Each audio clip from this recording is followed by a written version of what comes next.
Alors, dernière vidéo de ce quadriptyque, alors on va parler de la vie intérieure, de la relation au monde et de la relation à soi. Depuis quelques jours me vient l'idée que euh, le télétravail va sauver les gens d'une certaine manière, alors non pas uniquement sur le point de vue économique évidemment, mais va permettre à certaines personnes de pouvoir créer une bulle qui est salvatrice pour pouvoir s'éloigner d'un monde qui est trop proche.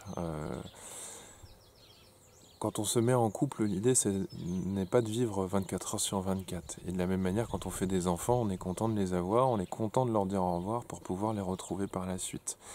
Euh, cette crise, elle vient nous montrer ça. Elle vient nous montrer qu'il est important de garder des espaces à soi. Et en psychothérapie, ça fait partie des conseils de base qui permettent aux gens de pouvoir à un moment donné se constituer leur assise, leur sécurité et leur vie intérieure. Euh, on vit l'amour dans la séparation, dans le manque, dans le rêve, et non uniquement dans la réalité du quotidien, et encore moins forcé 24 heures sur 24.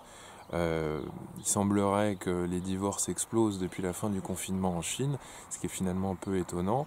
Et puis, on a une histoire malheureuse qui est relayée en Suisse, à Genève, d'un homme qui aurait agressé très violemment sa femme, qui aurait été filmé avec des gens hurlant au balcon, ce qui peut nous dire que, évidemment, les violences conjugales vont probablement exploser et qu'il y a un intérêt parfois à pouvoir éloigner, séparer les gens qui ne sont pas faits ou qui ne sont plus faits d'une certaine manière pour vivre collés l'un à l'autre.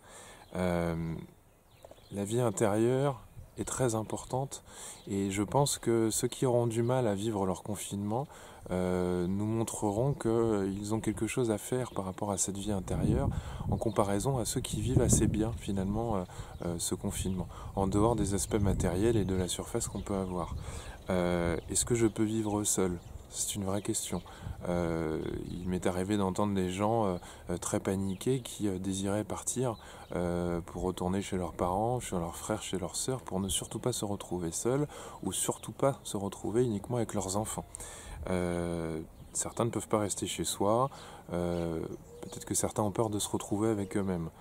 On est dans une société plutôt addictive, avec des comportements parfois un peu, on va dire, de type hystérique, et comme je le dis assez souvent à l'image de New York, qui est une ville que j'aime évidemment comme tout le monde, mais qui en même temps me crée des difficultés puisqu'elle est remplie de bruit, de lumière, d'excitation perpétuelle, un environnement où on évite finalement le silence. On évite finalement de rentrer en contact avec le vivant, avec soi-même, et être en contact plutôt avec l'artificiel. C'est en cela où évidemment des personnes vont consommer des films à la chaîne, mais qu'il serait nécessaire de pouvoir lire, qu'il serait nécessaire de pouvoir couper le son dans la journée de temps en temps, pour peut-être peu à peu se rapprocher un peu plus de soi-même sans en avoir trop peur. Puisque notre société, elle nous amène de toute façon à éviter le plus possible le contact avec les gens. Mais certaines personnes se reconnectent à elles, se soucient des autres. Et comme je le dis, la reconnexion est parfois douloureuse, car évitée depuis longtemps. La solitude peut peser et la sensation de vide, qui pourrait être très agréable à remplir peu à peu avec de belles choses, eh bien, elle peut être insupportable pour certaines personnes. Un, un psy qui a vécu dans les camps de concentration et qui s'en est sorti et qui a développé la logothérapie s'appelle Viktor Frankl, et il dit cette phrase: nous ne choisissons pas toujours les circonstances, mais nous pouvons choisir notre façon de les vivre. Et ça a été très pertinent de pouvoir lire cette phrase puisque ça provient d'une personne qui a vécu les pires difficultés. Il va être important de pouvoir vous concentrer sur ce que vous êtes, sur votre corps, sur votre esprit, sur vos relations. On a du temps et paradoxalement, on en réclame très régulièrement.